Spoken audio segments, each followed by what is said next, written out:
அருட்பெரும் ஜோதி அருட்பெரும் ஜோதி தனிப்பெரும் கருணை அருட்பெரும் ஜோதி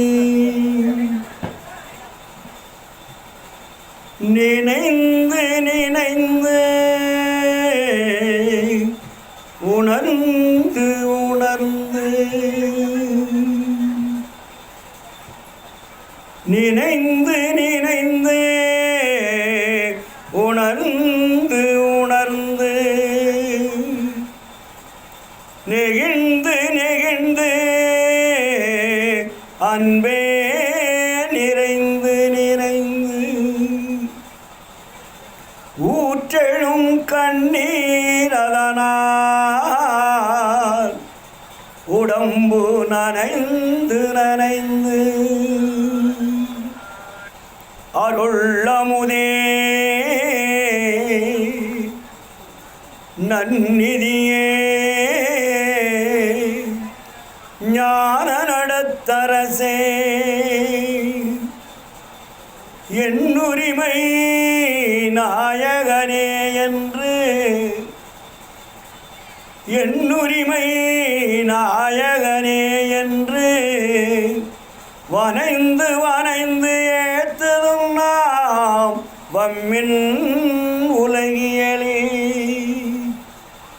மரணமிலா பெருவாழ்வில் வாழ்ந்திடலாம் கண்டீ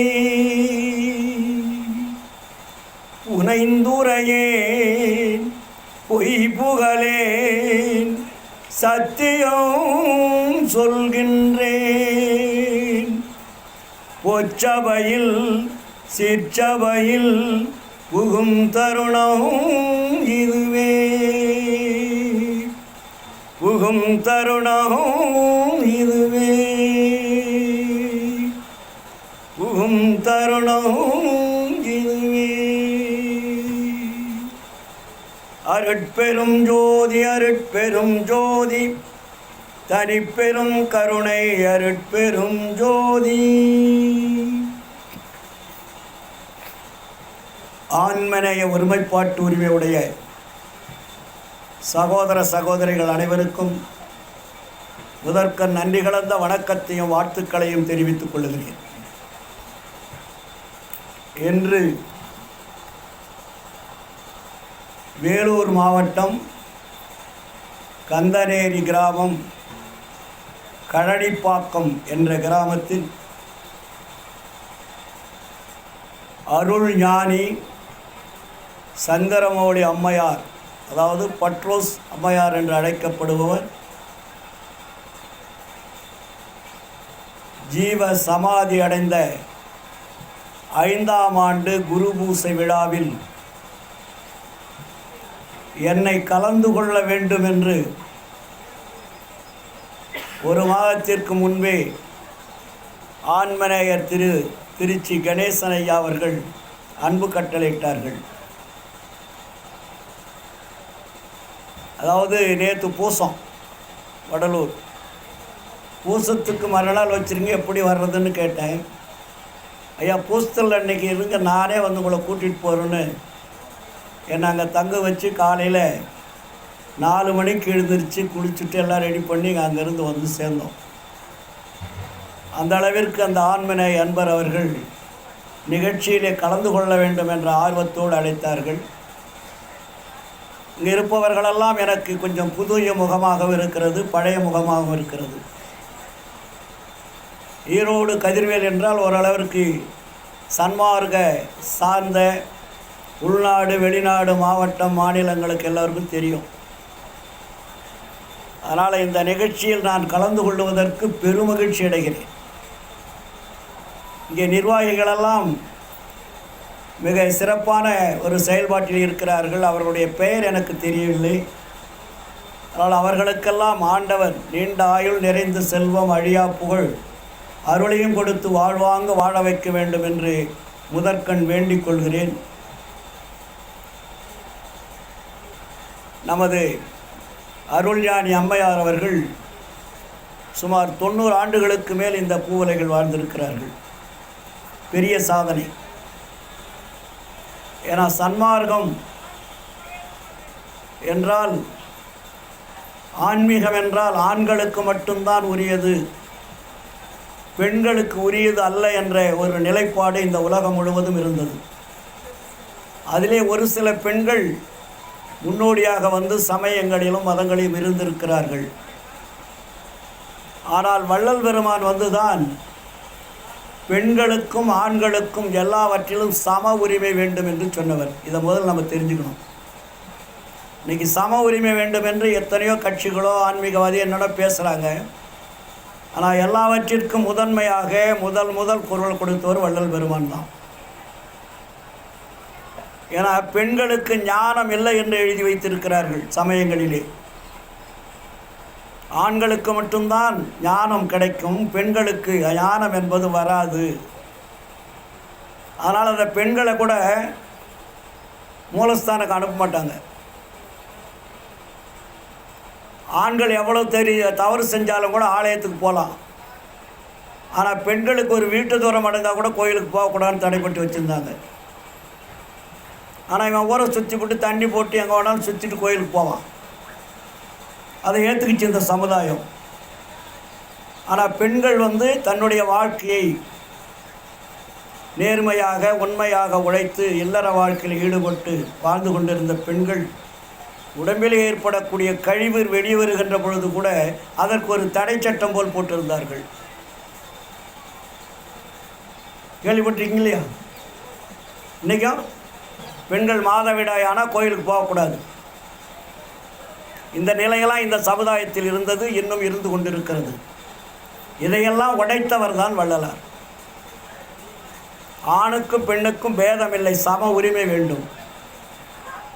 சம உரிமை இல்லாமல் வாழ்வதற்கு ஆண்டவன் எந்த காலத்திலும் தடையாக இருந்ததில்லை. அப்படிப்பட்ட ஆண்டவன் ஒருவன் இருக்கிறான் என்றால் அவனை அழித்து விடு என்று சொன்னார்.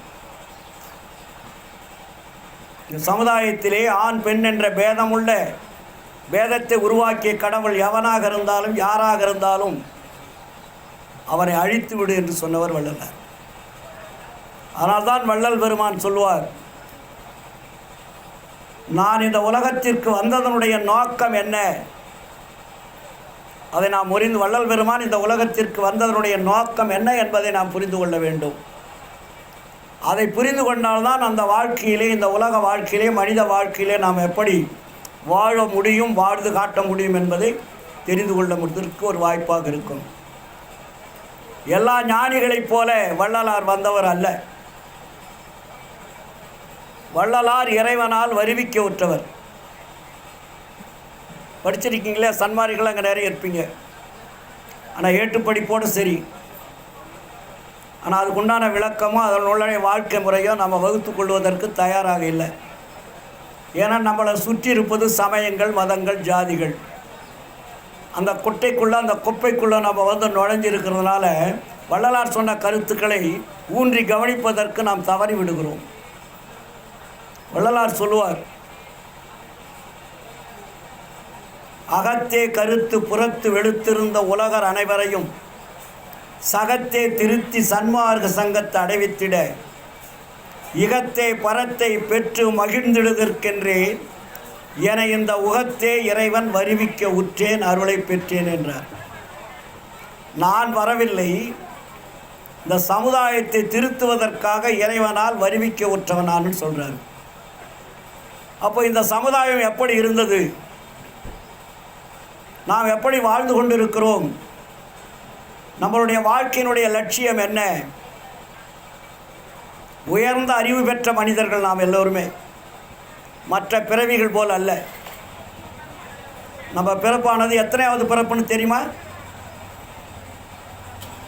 எத்தனையாவது பிறப்பு மனித பிறப்பு?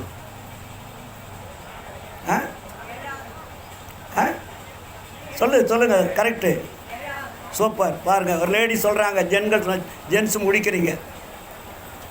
ஏன்னா நமக்கு 6வது பிறப்புன்னு எல்லாம் எழுதி வச்சுருக்கான். மனித பிறப்பு 6வது பிறப்புன்னு வேதங்கள், ஆகமங்கள், புராணங்கள்லாம் சொல்லிகிட்டு இருக்கு. அந்த அம்மா கரெக்டாக சொன்னாங்க பாரு, 7வது பிறப்பு. எப்படி சார் 7வது பிறப்பு? ஊர்வன தாவரம், ஊர்வன பரப்பன நடப்பன அசுரர் தேவர் மனிதர். 7வது பிறப்பு தான் மனித பிறப்பு. இது உயர்ந்த பிறப்பு. ஏன் மனிதனுக்கு மட்டும் உயர்ந்த பிறப்பு கொடுத்துருக்கார் இறைவன்? உயர்ந்த கருத்துக்களை, உயர்ந்த செய்திகளை, உயர்ந்த உண்மைகளை அறிந்து கொள்வதற்காக கொடுக்கப்பட்ட அறிவு தான் உயர்ந்த அறிவு. ஆனால் நம்ம ஆளுங்க அதுக்கு பகுத்தறிவுன்னு பேர் வச்சாங்க. பகுத்தறிவு அல்லது உயர்ந்த அறிவு. அதுக்கு பேர் ஆன்ம அறிவுன்னு பேர். அதுக்கு பேர் என்ன? ஆன்ம அறிவு. அந்த ஆன்ம அறிவை யார் அறிகிறார்களோ அவர்கள்தான் ஒழுக்கத்தோட உண்மையோட வாழ்வதற்குண்டான தகுதி பெற்றவர்கள். ஆன்ம அறிவு விளங்காதவர்கள் அறிவிருந்தும் தகுதி இல்லாமல் வாழ்ந்து கொண்டிருப்பவர்கள். ஏன்னா நம்ம உடம்புக்குள்ள அறிவு என்பது இறைவனால் வைக்கப்பட்டு இருக்கிறது, ஸ்டோர் பண்ணி வச்சுருக்காங்க. வரும்போது மனித பிறப்பு கிடைத்தால் உயர்ந்த அறிவு என்பதற்கு உனக்கு வைக்கப்பட்டிருக்கிறது. அது எங்கே? ஆன்மாவிலே. அப்போ ஆன்மா அறிவு விளங்கும் போது, அறிவு என்பது தன்னைத்தானே விளங்க, அதுக்கு படிப்பு தேவையில்லை. கூட ஒரு அன்பர் பேசிகிட்டு இருந்தார். எல்லா நூல்களையும் கொண்டாந்து வள்ளலார்கிட்ட வைக்கிறாங்க.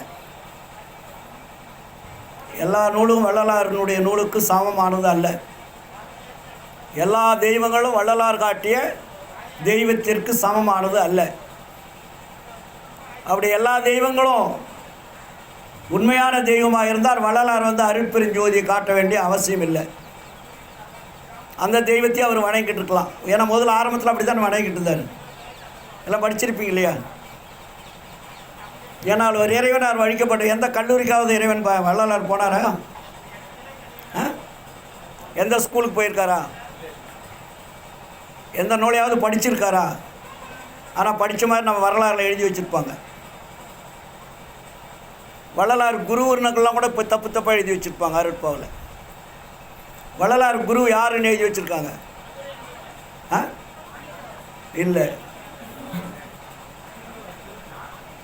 ஞானசம்பந்தர் குருவாக எழுதி வச்சுருப்பாங்க. அவர் வழிபட்ட நூல் மாணிக்க வாசகருடைய நூல்னு எழுதி வச்சுருப்பாங்க. வழிபடு கடவுள் முருகன் எழுதி வச்சுருப்பாங்க. இது எல்லாமே தப்பான கருத்துக்கள், ஏற்றுக்கொள்வதற்கே முடியாத கருத்துக்கள். ஏன்னா வள்ளலார் எந்த ஸ்கூலுக்கும் போகலை. ஓதி ஓதாமல் என்ன குரல் அகவல் வரி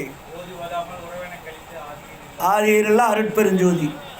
ஓதி உணர்ந்தவரெல்லாம் என கேட்க ஓதாமல் உணர்த்தியேன் மெய்யுறவாம் பொருளே. ஓதி உணர்ந்தவரெல்லாம் என கேட்க. படித்தவன்லாம் இருக்கான் நாட்டில், பெரிய பெரிய ஆன்மீக நூல்லாம், வேதாந்திகள், சித்தாந்திகள், யோகாந்திகள், நாதாந்திகள், போதாந்திகள்னு எத்தனையோ அந்தங்களை கடத்தவன்லாம் இருக்கான். அவன்லாம் என்ன கேட்குறான்டா அப்படின்னு சொல்கிறாரு.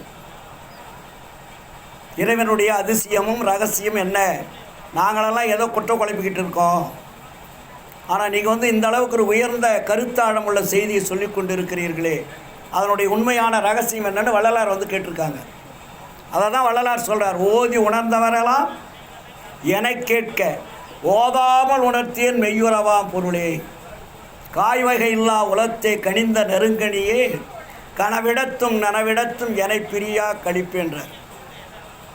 அப்போ சன்மார்க்க சங்கம் என்பது எதற்காக ஆரம்பித்தார்? சாலை என்பது எதற்காக ஆரம்பித்தார்? சத்திய ஞான சபை எதற்காக கட்டினார்? இதையெல்லாம் நாம் புரிந்து கொண்டால்தான் நம்முடைய அறிவு நமக்கு வேலை செய்துன்னு அர்த்தம். அதை புரிஞ்சிக்காம வள்ளலாருடைய கொள்கை 10-11 அத்தோட இது ஒன்று நினச்சிக்கினா நமக்கு அறிவு வேலை செய்யலைன்னு அர்த்தம். புரியுதுங்களா? அப்போ வள்ளல் பெருமான் இந்த உலகத்திற்கு வந்தது என்னன்னு சொன்னார்?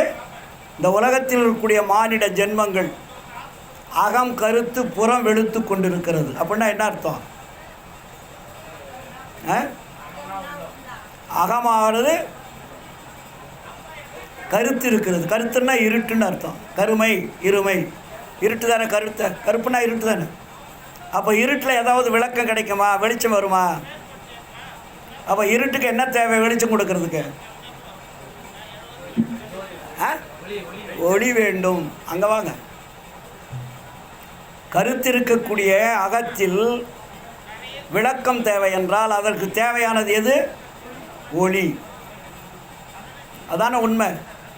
கருத்திருக்கக்கூடிய அகத்தை நீங்கள் ஒரு முருகப்பெருமானையோ விநாயகரையோ இல்லை சிவபெருமானையோ பெருமாளையோ வெளிச்சம் கொடுங்கன்னு கேளுங்க, அது கொடுக்குதா பார்ப்போம். அகம் கருத்து இருக்குது சார், நீங்கள் அகத்தை பார்க்கணும். பெருமானே, நான் உன்னை தினமும் வணங்கி கொண்டு இருக்கிறேன், ஒரு நாள் தவறாத நான் ஆலய வழிபாட்டுக்கு வந்து கொண்டு இருக்கிறேன், எனக்காக கொஞ்சம் வெளிச்சம் கொடுங்க, நான் பார்க்கணும் அப்படின்னு கேளுங்க. அந்த தெய்வம்லாம் வெளிச்சம் கொடுத்துட்டா நீங்கள் அதை ஏற்றுக்கணும். சின்ன எக்ஸாம்பிள் தானே, ஒன்றும் வேண்டாம் சார். இப்போ கரண்ட் ஆஃப் ஆகிடுச்சு, இப்போ என்ன வருது? அடுத்து ஜென்ரேட் போட்டிங்க. கரண்ட் இல்லைன்னா வேறு நம்ம போடுறதுக்கு தெரியுது இல்லை. ஆனால் இந்த அறிவு ஆன்மீகத்தில் இல்லை. எது உண்மை எது பொய் என்பதை தெரிந்து கொள்ளக்கூடிய அறிவு ஆன்மீகத்தில் நமக்கு விளங்கவில்லை, விளக்கவில்லை. விளக்குபவர்களும் வரல. அதுக்காகத்தான் இறைவன் படைத்த உலகம் இது. யார் படைத்தது? இறைவன் படைத்தது. இறைவன் படைத்த இறைவன் யார் என்பதே நமக்கு தெரியாமல் இது வரையும் வாழ்ந்திருக்கோம்.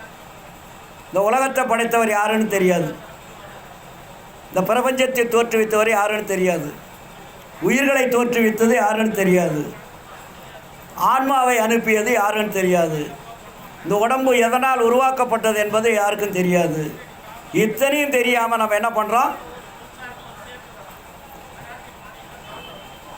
மூலமாக நம்ம கடவுளை வழிபாடு செய்து கொண்டிருக்கிறோம்.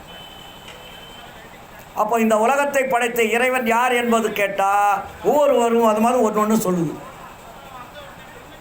நீ இந்து மதத்தில் கேட்டிங்கன்னா 1000 கடவுள் இருக்குது, தெருவுக்கு ஒரு கடவுள் இருக்கு இல்லையா? படைத்தவர் யாருன்னு கேட்டால் ஒருத்தன் சிவபெருமானுவான், இன்னொருத்தர் கேட்டால் பெருமாள்னுவார், இன்னொரு கேட்டால் புத்தர்னுவார். அந்த பக்கம் போயிட்டிங்கன்னா ஒருத்தன் இயேசுன்னுவான், ஒருத்தன் நபிகள்னுவான், ஒருத்தன் அல்லான்னுவான். எங்கேயா இந்த இத்தனை கடவுள் இந்த நாட்டில் எதுக்கே தேவைன்னு கேட்டால் பதில் சொல்ல தெரியாது. இத்தனை பேர் சேர்ந்து அந்த உலகத்தை படைச்சிருக்காங்க, நம்ம சிந்திச்சோமா? இல்லை ஒரு கடவுளும் ஒரு பகுதி ஒரு பூதத்தை வந்து படைச்சிருக்குமா? இந்த உலகம் எதனால் அடங்கி இருக்கிறது? பஞ்சபூதங்கள் பின்னப்பட்டது தான் இந்த பிரபஞ்சம். பஞ்சபூதங்கள் இல்லை என்றால் உலகம் என்பது இல்லை. இந்த பஞ்சபூதத்துக்குள்ளே எவ்வாறு எத்தனை அணுக்கள் என்பதாவது எவனா சொல்லியிருக்கான அது இல்லையோ? பஞ்சபூதங்கள் தெரியும். பஞ்சபூதங்கள் எதனால் பின்னப்பட்டது, இது எப்படி இயங்கிக் கொண்டிருக்கிறது, இதை இயக்குவது யார், எங்கிருந்து இயக்கிக் கொண்டிருக்கிறார், இந்த பிரபஞ்சம் முழுவதுமே தன்னைத்தானே இயங்கிக் கொண்டிருக்கிறது. இதில் இருக்கக்கூடிய அணுக்கள் கோடான கோடி, அதாவது எல்லையற்ற அணுக்கள் நிறைந்திருக்கிறது. இதெல்லாம் படைத்தவன் யார் என்பது இது வெளியே யாருமே சொல்லலை, எனக்கு தெரிஞ்சுலையும். வள்ளலார் தான் சொல்கிறார், ஒரு பிரமன் அண்டங்கள் அடிமுடி பெருமையே உண்ண முடியாது, 1000 திருகளறு பல கோடி ஈசன் அண்டம், சதாசிவன் அண்டம், எண்ணிறந்த சத்தி சத்தர்தம் சீரண்டம் என் புகழ்வேன், உருவுறும் அண்டங்கள் அத்தனையும் அருள் வெளியில் உரு சிறு அணுக்களாக ஊட செய்ய அதன் நடுநின்று நடனமிடும் ஒரு பெருங்கருணை அரசே, மருவியனை ஆட்கொண்டு மகனாக்கி அருள் தந்த ஒளியேன்னு சொல்கிறார். இந்த பிரபஞ்சம் என்பது ஒரு அண்டம் என்பது நம்ம ஒரு அண்டத்தில் தான் நம்ம இருக்கோம். இதுபோல பல கோடி அண்டங்கள் இயங்கிக் கொண்டிருக்கிறது. இதுபோல பல கோடி அண்டங்கள் தன்னைத்தானே இயங்கிக் கொண்டிருக்கிறது. நம்ம ஒரு அண்டத்திலிருந்து ஒரு அண்டத்தில் இருக்கக்கூடிய ரகசியமே தெரியல. ஆனால் வள்ளல் பெருமான் சொல்கிறாரு, அண்டங்கள் நீக்கமர நிறைந்து தன்னைத்தானே இயங்கிக் கொண்டிருக்கிறது.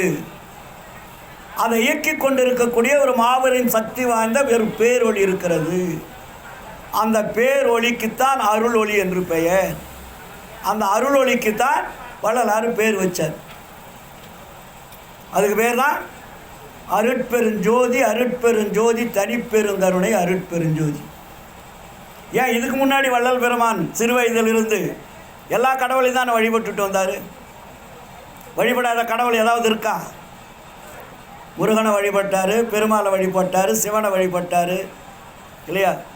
எல்லா தெய்வங்களையும் துலுக்கானத்தம்மனை முதல் கொண்டு பாடியிருக்காரு, வழிபட்டிருக்கார்.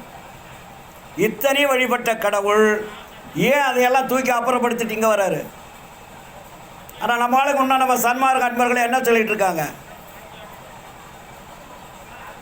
வள்ளலார் எல்லா தெய்வத்தையும் வழிபட்டாருப்பா, நம்மளும் அதே மாதிரி எல்லா தெய்வத்தையும் வழிபட்டு தான் அங்கே வர முடியும்னுவாங்க. காரணம் அது மேலுள்ள பற்றுதல், அதை விட்டுட்டு வர முடியாத சூழல்கள். இதெல்லாம் நம்மளை என்ன பண்ணுது? நம்ம ஆன்மாவை மறைத்து கொண்டிருப்பது. வள்ளல் பெருமான் சொல்லுவார், நீங்கள்லாம் இப்படி நினைப்பீங்கன்னு அவருக்கு தெரியும். ஆனால் அவர் சிறு வயதிலேயே அவருக்கு கடவுள் யார் என்பதும் தெரியும். இந்த உலகத்தில் உடைய மக்களையெல்லாம் திருத்துவதற்காக அவர் நடித்த நாடகத்தின் ஒரு பகுதி தான் அவர் வணங்கிய கடவுள்கள் எல்லாம். நம்ம என்ன நினச்சிக்கிறோம்? உண்மையாக அவர் அந்த கடவுள்லாம் வணங்கிட்டு வந்தார் அப்படின்னு நம்ம நினச்சிட்ருக்கோம். எந்த கடவுளையும் அவர் வழிபட உண்மை கடவுள் நினைக்கவே கிடையாது. எல்லாமே பொய் கடவுள்னு அவருக்கு தெரியும். அப்போ சொல்லுவார் அதில் கூட, மாயையாய் கலங்கி வருந்திய போதும் வள்ளல் உன் தன்னையே நினைத்து உன் சாயையாய் பிறரை பார்த்தனே அல்லால் தலைவாவேர் எண்ணியதுண்டோ தூய பொற்பாதம் அரியனார் அறியேன் துயரினி சிறிதும் இங்கு ஆற்றேன் நாயகா பொறுத்தது போதும் நன்றருள் புரிவது உன் கடனே. இந்த மாயில் சிக்குண்டு வாழ்ந்து கொண்டிருக்கிறார்கள். நானும் மாயில் இருப்பது போல் நடித்து கொண்டு இந்த மக்களுக்கு அந்த கடவுளை வழிபாடு செய்து கொண்டே வருகிறேன். இது எப்பொழுது எனக்கு உண்மையை சொல்ல வைப்பாய்? எப்பொழுது இந்த மக்களை நான் திருத்த முடியும் என்று இறைவன்கிட்டே கேட்குறாரு. அதுக்கப்புறம் சொல்கிறாரு, படித்தேன் பொய் உலகிய நூல். இந்த உலக நூல்களெல்லாம் என்னன்னு சொல்கிறாரு? பொய் உலகியல் நூலுன்றாரு. படித்தேன் பொய் உலகியல் நூல், நான் படித்தேனோ நீயே படிப்பிக்க வைத்தாய். நடித்தேன், நான் நடித்தேனோ நீயே நடிப்பிக்க வைத்தாய். அழகாக சொல்லுவார். நான் நடிக்கிறேன் இப்போ இந்த மக்களுக்கிட்ட. ஏன்னா இப்போ நீங்கள்லாம் ஒரு முருகப்பெருமானை வழிபடுறீங்கன்னு வச்சுங்க. ஈரோடு கதிர்கள் திடீர்னு வந்து முருகப்பெருமானை வழிபடுறதுலாம் தப்புன்னு சொன்னால் நீங்கள் என்ன பண்ணுவீங்க? என்ன அடிப்பீங்க? யார் அவன் இங்கேருந்தே நம்ம வழிபடுறத மறுக்கிறான் அப்படின்னு ஆளுக்கு ஒரு தடி தூக்கி துரத்தி அடிப்பீங்க இல்லையா? அப்போ நான் என்ன பண்ணுறேன்? உங்கள் புத்திலாம் தெரியும் எனக்கு. அதனால் நான் உங்கள் கூட நண்பர் ஆகிறேன். ஃபஸ்ட்டு நண்பர் ஆகிட்டு நீங்கள் முருகப்பெருமான மோடியாக தான் வணங்கி வச்சு இருப்பீங்க. நான் உண்மையாகவே வழிபடுவேன். அது ஒரு தெய்வந்தான்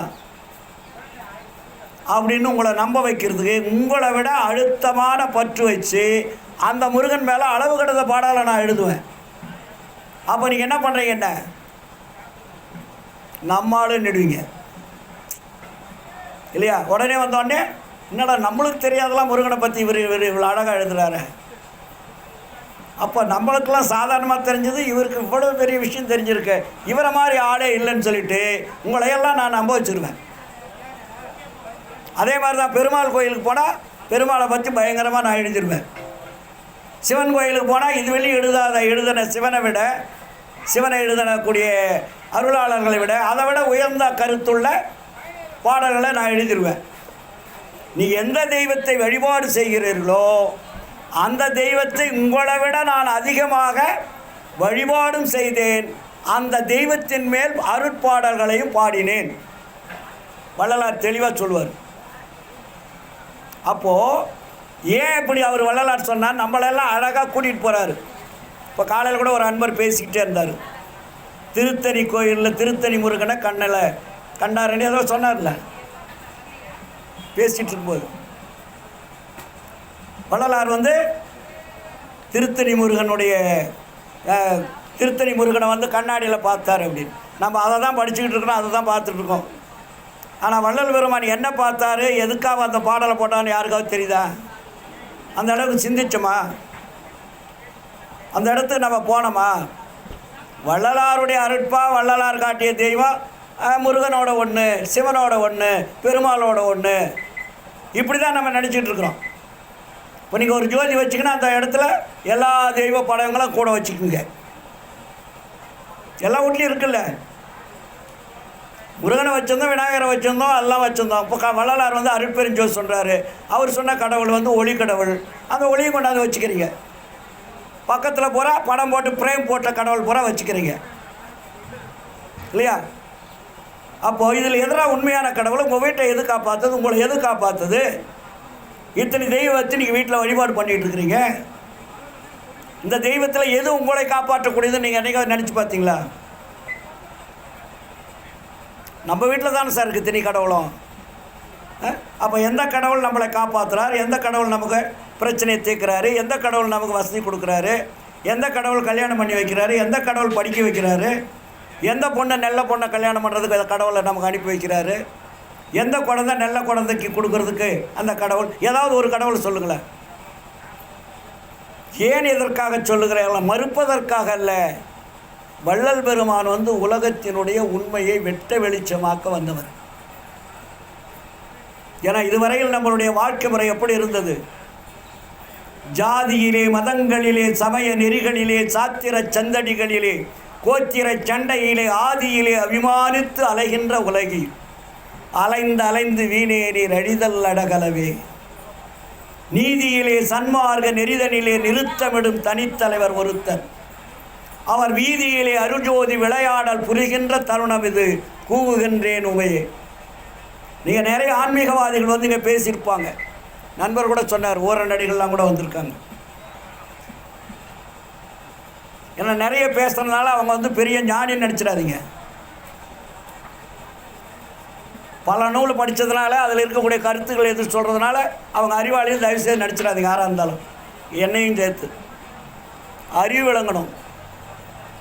அதே ஒவ்வொரு நடிகளுக்கும் எனக்கும் பயங்கரமான ஃபைட்டிங் வரும். எனக்கு 40 வருஷம் 45 வருஷமாக அவர் பழக்கம். நானும் அவரெல்லாம் மலேசியாவை தான் போவோம் ஒவ்வொரு வருஷமும். அவர் செத்துட்டு இருப்பாடுக்கு வரல. அப்போது அவர் சமயம் சார்ந்த சன்மார்க்கின்னு பேர் அவருக்கு நாங்கள் வச்சது. அவருக்கு பேர் என்ன? சமயம் சார்ந்த சன்மார்க்கி. உண்மையான சன்மார்க்கியான கிடையாது. ஆனால் எல்லா நூலையும் படிச்சிருக்கார். வேதங்கள், ஆகமங்கள், புராணங்கள், இதிகாசங்கள் எல்லா நூலும் படிச்சிருப்பார். நல்ல ஞாபக சக்தியோட ஒரு நல்ல மனிதன் தான். ஆனால் கடவுள் கொள்கையில் கோட்டை விட்டுருவாங்க. நம்ம எங்கே ஏமாறுறோம் என்றால், நம்ம ஏமாறுற இடமே கடவுள் கொள்கை தான். மற்றெல்லாம் ரொம்ப உஷாராக இருப்பீங்க. அதனால் நான் ஒரு புதிய மனிதன். ஈரோடு கதிர்வேல் வந்து சன்மார்க்கத்தில் நான் ஒரு புதியவன். ஞாபகம் வச்சுங்க.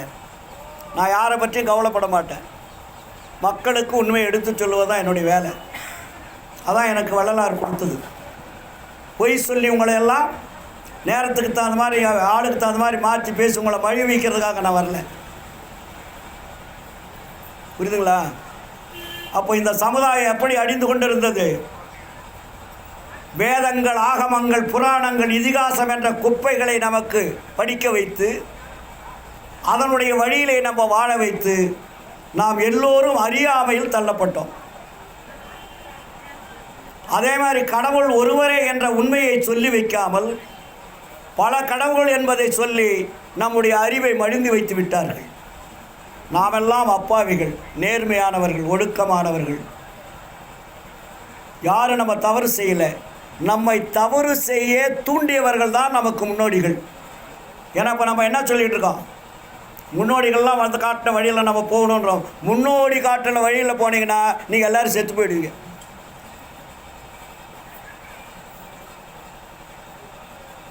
புரியுதுங்களா? முன்னாடி காட்டினவன் போகிற பொய் தான் சொல்லியிருக்கானுங்க. ஒருத்தர் தவறாத, ஒருத்தர் கூட மெய்ய சொல்லலை.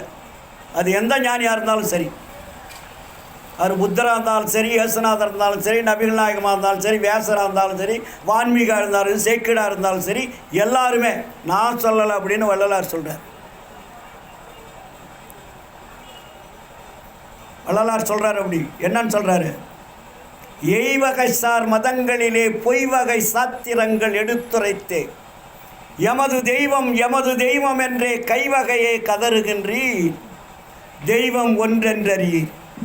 கரிபிடித்த கலகமிட்ட பெரியரினும் பெரியீர். ஐவகைய பூத உடம்பு அழிந்திடில் என் புரிவீர். அழிவுடம்பை அழியாமையாக்கும் வகையறியீர். உய்வகையன் தனித்தந்தை வருகின்ற தருணம் இது. உற்றதிவின் உற்றிடுவீர் உண்மை உரைத்தீரீர். இதுவரையில் நமக்கு முன்னாடி இருந்தவர் பெரியவர்கள் என்று சொல்லப்பட்டவர்கள் அத்தனை பேரும் நமக்கு என்ன கல்வியை கற்றுக் கொடுத்துருக்காங்க? ஆமா, இதுக்கு முன்னாடி இருந்தவர்கள் நமக்கு எந்த கல்வியை கற்றுக் கொடுத்திருக்கிறார்கள்? சூப்பர், சாகும் கல்வின்னு பேர் இருக்கு. இந்த உலகத்தில் இருக்கிற அத்தனை பேர் என்ன கல்வி கொடுத்துருக்காங்க? சாகும் கல்வியை கற்றுக் கொடுத்திருக்கார்கள். வள்ளலார் வந்துதான் சாகா கல்வியை கற்றுக் கொடுக்க வந்தவர். வள்ளலாரை நமது அம்மையார் அவர்கள் முழுமையாக அவர்கள் தெரிந்திருந்தால் மரணம் அடைவதற்கு வாய்ப்பில்லை. எல்லாருமே முழுமை அடைந்திருந்தால் வள்ளலார் சொன்ன கருத்துக்களை குரு மூலமாகவோ இல்லை தன்னுடைய உண்மை அறிவின் மூலமாகவோ அதை ஏற்று வாழ்ந்திருந்தால் மரணம் வருவதற்கு வாய்ப்பே இல்லை. அப்போ நம்ம எல்லாருமே எப்படி வாழ்ந்துட்டுருக்கோம்? ஒருத்தர் சொல்லி ஒருத்தர் வாழ்ந்துக்கிட்டு இருக்கிறோம். நம்முடைய அறிவு என்பது நமக்கு விளங்கவில்லை. ஆனால் வள்ளலார் வந்து நமக்கு தெளிவாக சொல்கிறார். ஆனால் வள்ளலார் சொல்கிறது யாராவது நம்ம கேட்குறோமா? வள்ளலாரும் ஒரு தெய்வத்தை சொல்லியிருக்காரு. அது 10ஓட 11 அத்தோட இது ஒன்று நினச்சிட்டு இருக்கிறோம். இப்போ காலையில் கூட பாருங்கள், ஒரு வேடிக்கை நடந்தது, சொல்லக்கூடாது சொல்கிறேன். இங்கே மைக்கில் ஒருத்தர் கொடிப்பாட்டு பாடிட்டு இருக்காரு. அங்கே 10 பேர் கொடிப்பாட்டு தனியாக பாடிட்டு இருக்காங்க, கொடி ஏற்றுறாங்க. என்னங்க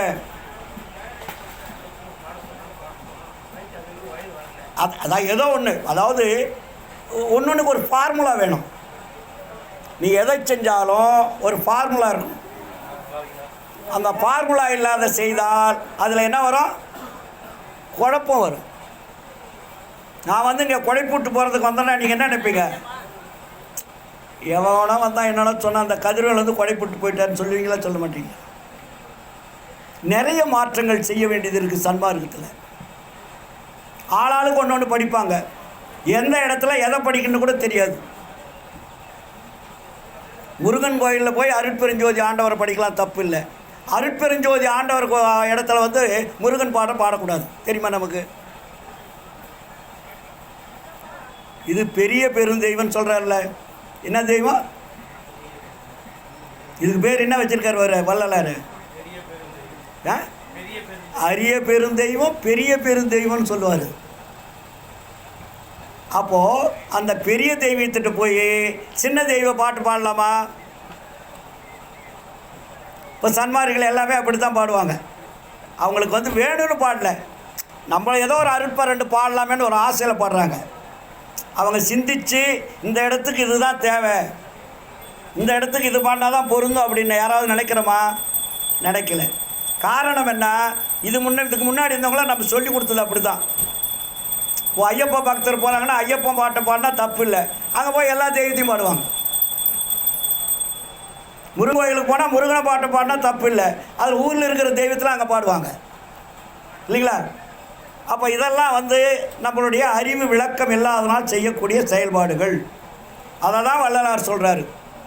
தெய்வங்கள் பல பல சிந்தை செய்வாரும், சேர்கதி பல பல செப்புகின்றாரும், பொய் வந்த கலைபல புகன்றிடுவாரும், பொய் சமயாதியை மெச்சுகின்றாரும், மெய் வந்த திருவருள் விளக்கம் ஒன்றில்லார் வீண்கழிக்கின்றார். எய் வந்த துன்பொழித்து அவர்க்கு அறிவு அருள்வீர், எனைப்பள்ளி எழுப்பிமை இன்பம் தந்தீரே. அதுக்கு அர்த்தம் என்ன சார்? சொன்னால் கோவம் வரும் சார் உங்களுக்குலாம். நான் வள்ளலார் சொன்னது சொல்லி தான் ஆகணும், நான் எப்படி மறைக்கிறது? பல தெய்வங்களை வழிபாடு செய்பவர்களுக்கு அறிவு இல்லைன்னு சொல்கிறார். அவர்களுக்கு கொஞ்சம் அறிவை கொடுன்னு ஆண்டவன்கிட்ட கேட்குறாரு. நமக்காக அவர் வேண்டுறாரு. தெய்வங்கள் பல பல சிந்தை செய்வாரும், சேர்கதி பல பல செப்புகின்றாரும், பொய் வந்த கலைபல புகன்றிடுவாரும், பொய் சமயாதியை மெச்சுகின்றாரும், மெய் வந்த திருவருள் விளக்கம் ஒன்றில்லார், மேல் விலை அறிகிலர். அதுக்கு முன்னாடி என்ன நடந்தது, எது நடக்கும் போது எதுவுமே தெரியல. அதனால் அவங்களுக்கு அறிவு இல்லை, அவங்களுக்கு அறிவை கொடு. எய் வந்த துன்பொழித்து அவர்க்கு அறிவு அருள்வி. எனைப்பள்ளி எடுப்பிமை இன்பம் தந்தீரே. எனக்கு கொடுத்த உண்மை, எனக்கு கொடுத்த அறிவு, எனக்கு கொடுத்த ஆற்றல், எனக்கு கொடுத்த அருள் என் போன்ற சகோதர ஆன்மாக்களுக்கும் கொடுக்க வேண்டும் என்று நமக்காக இறைவனிடத்திலே வாதாடினவர் தான் வள்ளலார். படிச்சிருக்கீங்களா இல்லையா? இன்னும் படிக்கணும். ஏன்னா இப்போலாம் நம்ம எல்கேஜியில் கூட இல்லை, சன்மார்க்கத்தினுடைய எல்கேஜியில் இல்லை.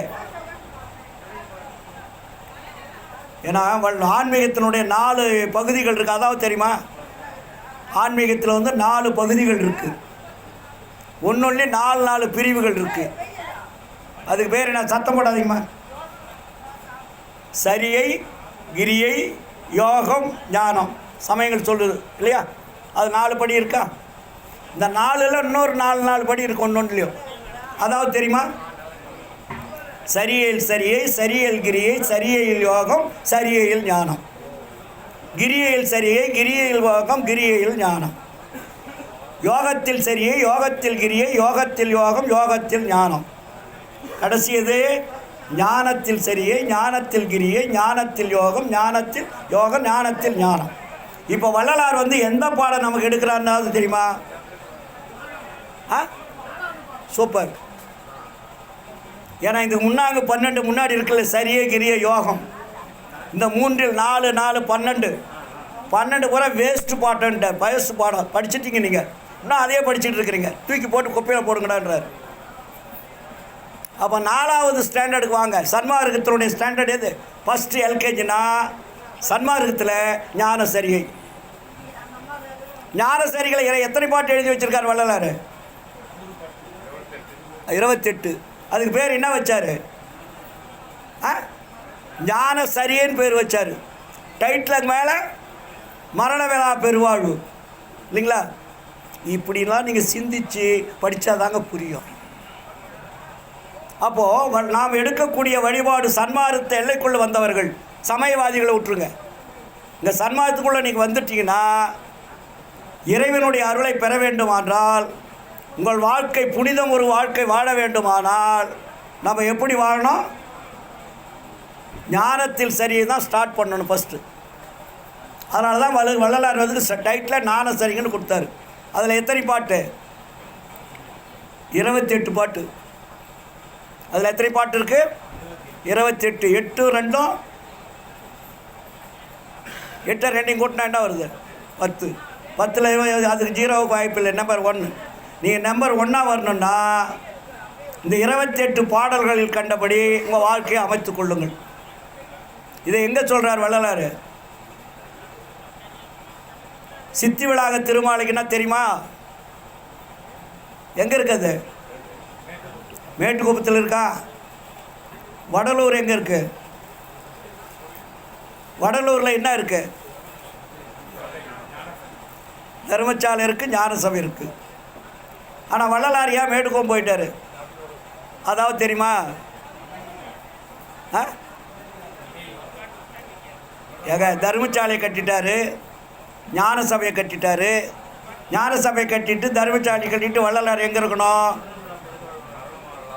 மரண விழா பெருவாழ் வாழணும்.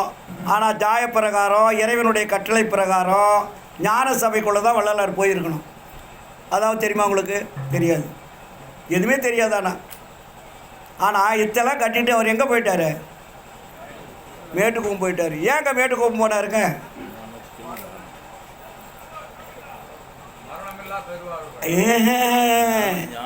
இங்கே இருக்கிறவன் ஒருத்தம் கூட சொன்ன பேச்சை கேட்கலன்ட்டார்.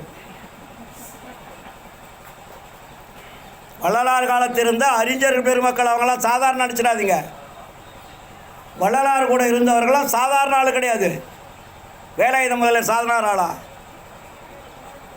வேலாயுத முதலியாருக்கு வள்ளலார் வச்ச பேர் என்ன தெரியுமா? பட்ட பெயர் வள்ளலார் கொடுத்தார் அவருக்கு. உபய கலாநிதி பெரும்புலவர்னு அவர் பேர். வள்ளலார் பட்டம் சொல்கிறார். அந்த அளவுக்கு வேத ஆகம புராண இதிகாசங்க போல கரைச்சி குடித்தவர், பன்மொழி புலவர். எந்த மொழியில் கேள்வி கேட்டாலும் பதில் சொல்லக்கூடிய ஆற்றல் படைத்தவர் யார்? வேலையாத முதலியார். அவராவது சொன்ன பேச்சு கேட்டாரா? சொல்லுங்கள் சார். அவர் கூட இருந்தவங்களாம் சாதாரண வேலு ரத்தனமொழியார் நிறைய பேர் இருக்கிறாங்க இல்லையா, அளவில் அடங்காத பேர், ஒரு 20-30 பேர், எல்லாமே பெரிய பாரட்டில் படித்தவங்க. ஆனால் வள்ளலார் எழுதுகிறாரு, இதுவரையில் என்னுடன் இருந்தும் என்னிடத்திலே பல கேள்விகளை கேட்டும் பதில்களை கேட்டும் இதுவரையில் சுத்த சன்மார்க்கம் என்னவென்று இவர்களால் புரிந்து கொள்ள முடியவில்லை என்றார். நீங்களாம் எந்த மூலை? ஆனால் இப்போ சொல்கிறேன், அவர்களை விட நீங்களெல்லாம் அறிவாளிகள்.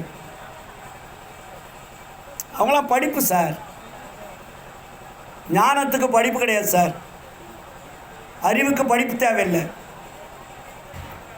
அனுபவம் தேவை, ஒழுக்கம் தேவை. இதுக்கு என்ன தேவை? ஒழுக்கம் தேவை, ஒழுக்கத்தினால் வரக்கூடிய அனுபவம் தேவை. இது கல்வி அறிவுக்கு இதுக்கு சம்மந்தமே கிடையாது. அதனால தான் வள்ளலார் சொன்னார், கற்றேன் பொய் உலகிய நூல்னார். அவர் யாரையும் கேட்டு படிக்கலை, ஆனால் எல்லா படிப்பும் அவருக்கு தெரியும் இல்லைங்களா? அதுக்கு ஒரு உதாரணம் சொன்னால் உங்களுக்கு ஈஸியாக புரியும். வள்ளலார் எங்கே பிறந்தார் சார்? மருதூர். மருதூரில் பிறந்து எத்தனையாவது மாதத்தில் சிதம்பரத்தை கூட்டிகிட்டு போகிறாங்க? 5வது மாதம். யார் யார் கூட போகிறாங்க?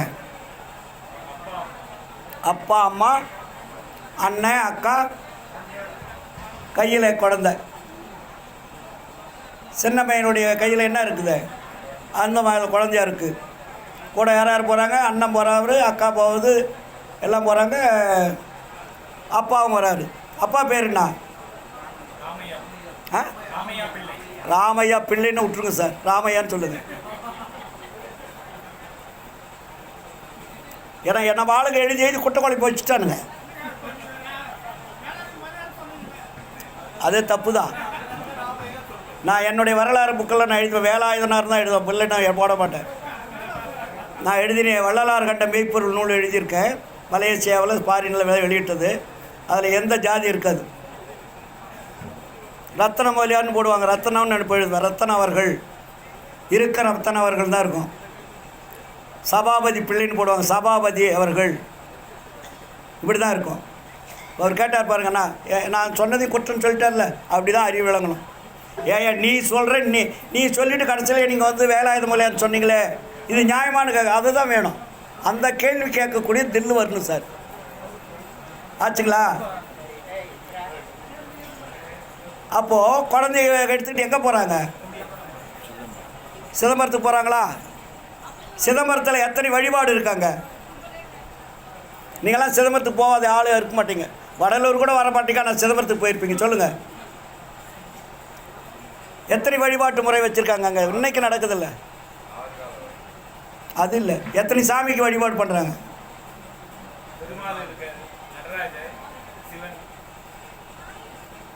பெருமாள், நடராஜர், ரகசியம், சிதம்பர ரகசியம்னு பேர் இருக்குது. 3 வழிபாடு நடக்கும். அப்போ இவங்க என்ன பண்ணுறாங்க? ராமையா, சின்னம்மை குழந்தைகளோட போய் கையில் நம்ம ராமலிங்கம் ஐயா, வள்ளலாரையா ராமலிங்கத்தை கையில் வச்சுட்ருக்குது. அந்த வழிபாடு பண்ணுறாங்க. எங்கே? பெருமாளை வழிபாடு பண்ணுறாங்க, அந்த குழந்தை கண்டுக்கல. நடராஜரை வழிபாடு பண்ணுறாங்க, கண்டுக்கல. சிதம்பரம், அந்த சிதம்பர ரகசியன்னு ஒரு ஸ்க்ரீன் போட்டு வச்சுருப்பாங்க, மூடிருப்பாங்க, பார்த்துருக்கலையா?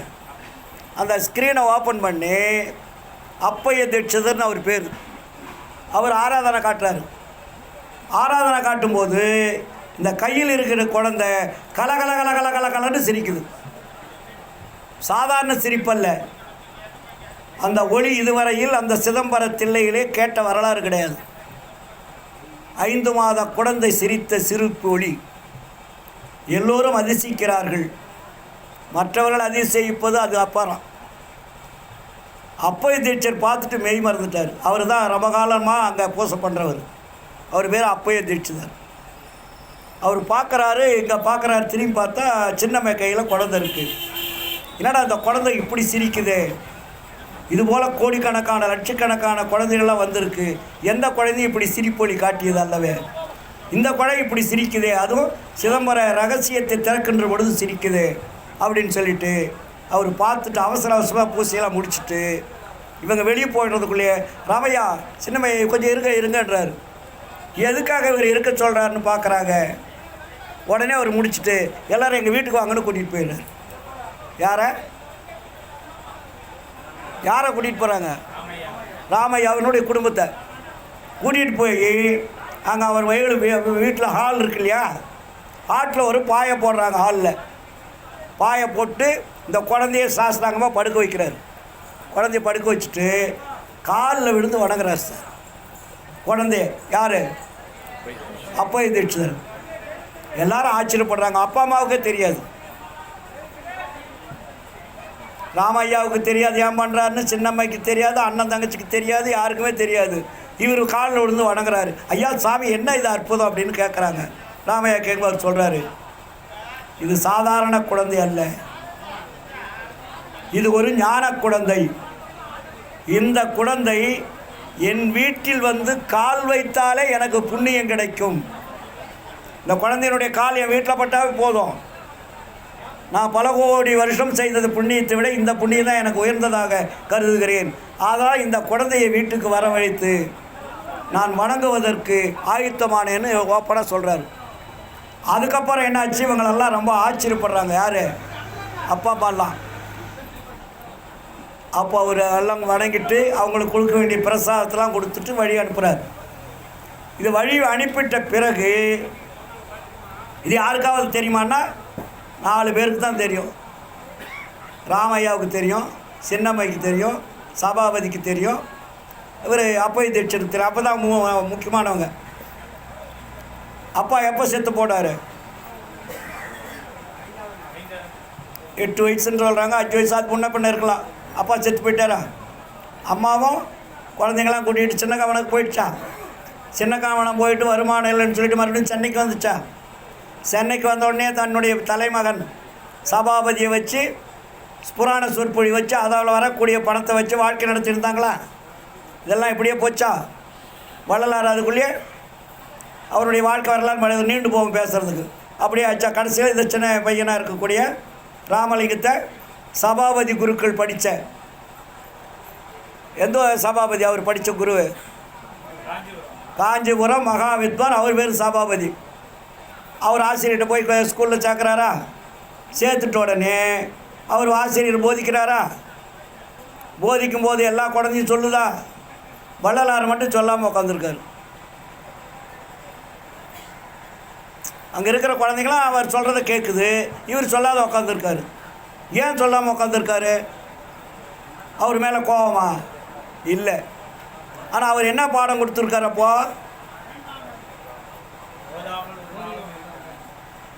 வேண்டாம் வேண்டாம் என்று முடிகிறது அந்த பாடலில். ஆனால் அதுக்கு முன்னாடி இருக்கிற கருத்து நல்ல கருத்து தான். ஓதாமல் ஒரு நாளும் இருக்க வேண்டாம், நீ ஒரு நாள் கூட படிக்காது இருக்க வேண்டாம், இருக்காது கூடாது, நல்லது தானே அது. ஆனால் அந்த ஃபினிஷிங் இருக்கு பார்த்தீங்களா, அது அவருக்கு பிடிக்கல. வேண்டாம் வேண்டான்னு சொல்கிறது. அவர் திட்டுறாரு, பேசுகிறாரு, அமைதியாக இருக்கார். ஏப்பா நான் சொல்கிறேன் நீ கேட்க மாட்டேங்கிறேன் போது மிரட்டும் போது அப்புறம் சொல்கிறார், ஐயா இது அமங்கலமான. அப்போ கூட வேண்டான்னு அவர் வாயில் வரல. நீ வேண்டாம் வேண்டான்னு சொன்னீங்க அதனால் நான் படிக்கிறேன்னு சொல்லலை சார். இது அமங்கலமான வார்த்தை, சுமங்கலம் இல்லை, அதனால் எனக்கு சொல்வதற்கு விருப்பம் இல்லை. வேலை முடிஞ்சிருச்சு. உடனே அவர் புரிஞ்சுக்கிட்டார், இவன் சாதாரண குழந்தை இல்லை, இந்த பையன்கிட்ட நம்மளால் பேச முடியாது அப்படின்னு சொல்லிட்டு கைவிட்டுறாரு. உடனே அங்கே போகிறார், இங்கே போகிறார், எல்லா தெய்வ திருவற்றூர் கோயிலேருந்து அங்கங்கே எல்லா கோயிலுக்கும் போய் அந்த முருகன் வேலை அது வேலை இதெல்லாம் பாடிட்டு வர்றார். வந்துட்டோடனே என்னாச்சு, அண்ணன் திட்டுறாரு, அண்ணனை கல்விக்கு போகலன்னு திட்டுறாரு, பிடிக்கிறாரு, வீட்டோடு வச்சுக்கிறாரு. வீட்டோடு வச்சுருக்கும் போது பல கதைகள்லாம் நீங்கள் படிச்சிருப்பீங்க. இப்போ காலையில் ஒருத்தர் சொல்லும்போது அது சொல்லணும்னு நினச்சேன். அவர் என்ன பண்ணார், நான் எங்கேயும் வெளியே போகலன்னா மாடியில் எனக்கு ஒரு கண்ணாடி வேணும், ஒரு விளக்கு வேணும்னு கேட்குறாரு. யார்கிட்ட கேட்குறாரு? அன்னிக்கிட்ட கேட்குறாரு. சரி அதே மாதிரி கொடுத்துட்றாரு. கொடுத்துட்ட உடனே அவர் விளக்கு முன்னாடி போய் உட்காந்துட்டு கண்ணாடியில் நான் முருகனை பார்த்தேன்னு சொல்கிறாருன்னு எழுதி வச்சுருக்காங்க இல்லைங்களா? அப்போ முருகனை பார்க்கறது மாதிரி அந்த பாடல் வரும். திருத்தணி முருகன் என் கண்ணுற்றதேன்னு முடிக்கும். அப்போ என்ன அர்த்தம்னா, இந்த கண்ணாடி என்பது ஒரு எக்ஸ்ரே. கண்ணாடி என்பது எக்ஸ்ரே மாதிரி ஸ்கேன் பண்ணி பார்க்குறாரு பாடியை கண்ணாடியில். அப்போ அந்த உடம்புக்குள் இருக்கக்கூடிய அத்தனை உறுப்புகளும் எப்படி எப்படி இயங்குது என்பதை கண்டுபிடிக்கிறார். இந்த உடம்பில் இருக்கக்கூடிய நாடி நரம்புகள், இந்த உடம்புல எந்தெந்த இடத்துல பின்னப்பட்டிருக்குது, எந்தெந்த இடத்துல ஜாயிண்ட் இருக்குது, எந்தெந்த அணுக்கள் எது எதுக்கு தேவை, நரம்பு, எலும்பு, சதை, நாடிகள், சுக்கிலம், அறிவு, புத்தி, மனம் எல்லாம் எங்கெந்த இடத்துல அது பார்ட்டாக ஒர்க் பண்ணுதுன்னு கண்டுபிடிக்கிறார் சார். அப்போ அதில் முக்கியமானது எதை சொல்கிறாருன்னா முருகன் சொல்கிறாரு. அதான் சொல்கிறோம். அப்போ முருகன்னா நம்ம என்ன நினச்சிட்ருக்கோம்? கையில் வேல் பிடிச்சிட்டு ஒரு உருவத்தை வச்சு பண்ணியிருக்காங்க. அதனுடைய தத்துவம் என்ன என்றால், முருகன் என்றால் அறிவுன்னு அர்த்தம். முருகன் என்றால் என்ன? அறிவு. அறிவுக்கு பேர் தான் முருகன். அப்போ அறிவு என்பது எந்த இடத்துல இந்த பாடியில் வேலை செய்யுதுன்னு கண்டுபிடிக்கிறார். வேல்னா என்ன சார்? வேல் எதுக்கு வச்சாங்க? எல்லாம் வச்சாங்க, அதை சொல்லி கொடுக்கல. வேல்னா என்ன? வேல் எப்படி இருக்கு? கூர்மையாக இருக்குது, அகன்று இருக்குது, ஆழமாக இருக்குது. அப்போ அறிவு என்பது கூர்மையாக இருக்கணும், அகன்று இருக்கணும், அது ஆழமாக இருக்கணும். புரியுதுங்களா? இதெல்லாம் அந்த தத்துவங்களை பூரா அவர் அந்த பாடலில் கொண்டு வர்றாரு. சரி, இது ஒரு பக்கம் இருக்கட்டும். சிதம்பரத்தில் நடந்த செய்தி யாராவது சொன்னாங்களா? சொல்கிறதுக்கு ஆள் இருந்ததா?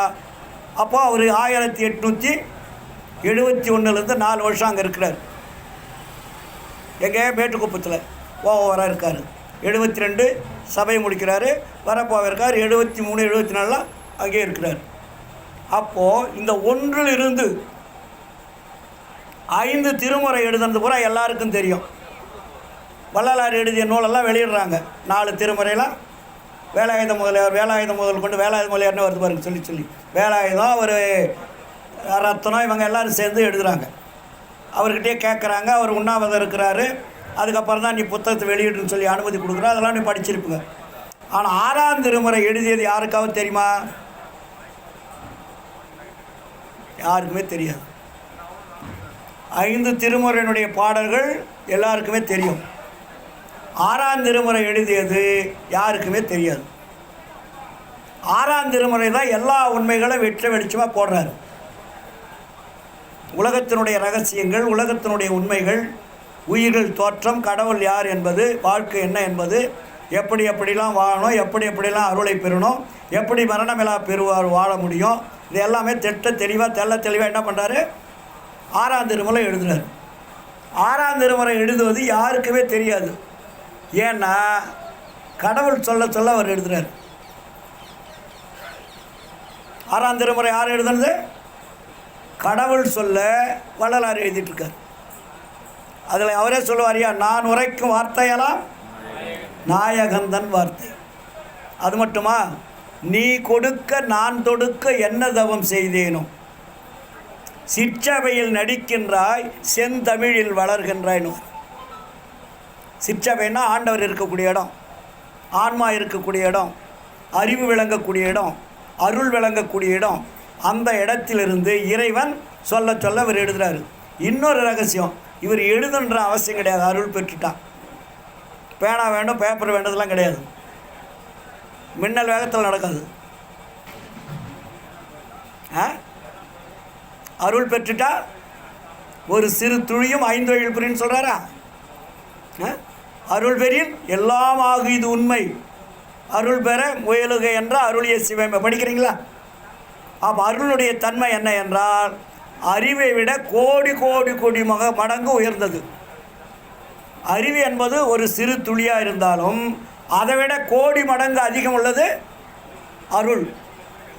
அந்த அருளை முழுமை பெறுகின்ற பொழுதுதான் இறைவன் யார் என்பதே தெரியும். அது வெளியும் தெரியாது. இறைவனை யாராவது பார்த்துட்டாங்கன்னு சொன்னாங்கன்னா நம்பாதீங்க சார். ஏன்னா இந்த காட்சியில் பார்த்தா அந்த காட்சியில் பார்த்தாலும் அது கற்பனைன்னு பேர். அதுக்கு இல்லாட்டி நனவு அலைகள்னு பேர். அதுக்கு பேர் என்ன? நனவு அலைகள். நீங்கள் என்ன நினைக்கிறீர்களோ அது அலைகளாக, ஒரு கற்பனைகளாக கனவு நிலையில் வரும். அது கடவுள் அல்ல. இல்லைங்களா? கண்டேன், கழித்தேன், கலந்து கொண்டேன் வள்ளலார். ஆண்டவரை கண்டேன், கழித்தேன், கலந்து கொண்டேன். இது ஒரு பாட்டு. அடுத்தது என்ன சொல்கிறேன், அந்த இடத்துக்கு வருவோம். 6ஆம் திருமுறையில் அருள் விளக்க மாலையில் எழுதுகிறாரு. எதை? சிதம்பரத்தில் கண்டதை. ஏங்க அப்போ அவருக்கு 5 மாதம். அப்போ தீட்சர் கூட்டிகிட்டு போய் எல்லாம் அந்த கோயிலுக்கு போனது பூரா அப்போ வயது அவருக்கு 5 மாதம். 5 மாதத்தில் கண்ட காட்சியை தன்னுடைய 50வது வயதில் எழுதுகிறாரு. 51 வயசில் இருந்திருக்கார் இல்லையா இந்த மனித தேகத்தில்? 50வது வயசில் எழுதுகிறாரு. அதுக்கு பேர் அருள் விளக்க மாலை. அதில் எழுதுகிறாரு, தாய் முதலோரோடு சிறிய பருவமதில் திருத்தில்லை தலைத்திடையே திரைதூக்க தரிசித்த போது வேய்வகை மேல் காட்டாமல் எல்லாம் வெட்ட வெளியாக காட்டிய மெய்யுறவாம் பொருளே, காய்மிகை இல்லாத உளத்தே கனிந்த நறுங்கனியே, கனவிடத்தும் நனவிடத்தும் என பிரியா கழிப்பேன். சிதம்பரத்தில் கண்ட காட்சி அவருடைய வயது 50வது வயதில் அருள் விளக்க மாலை என்ற தலைப்பில் இதை எழுதுகிறாரு. அப்போ தெரிஞ்ச கடவுள் வெட்ட வெளியாக உன்னுடைய உண்மை ஸ்வரூபத்தை காட்டணும் அப்பயே சொல்லிட்டார் இல்லையா? அப்புறம் அவர் எதுக்கு இந்த தெய்வங்கள்லாம் வழிபாடு பண்ணிட்டு வந்தார் நம்ம சிந்திச்சோமா? ஆனால் நம்ம என்ன இன்னைக்கு நினச்சிட்டு இருக்கிறோம், வள்ளலார் அதே பாடிட்டு வந்தார், அதே மாதிரி நம்மளும் கொஞ்சம் கொஞ்சமாக போவோம். காலம் இல்லையா, செத்து போயிடுவீங்க. நமக்கு காலம் கிடையாது. ஏன்னா வள்ளலார் சுத்த சன்மார்க்கம் சொல்லிய காலம் 1872 ஃபிக்ஸ் பண்ணுறாரு.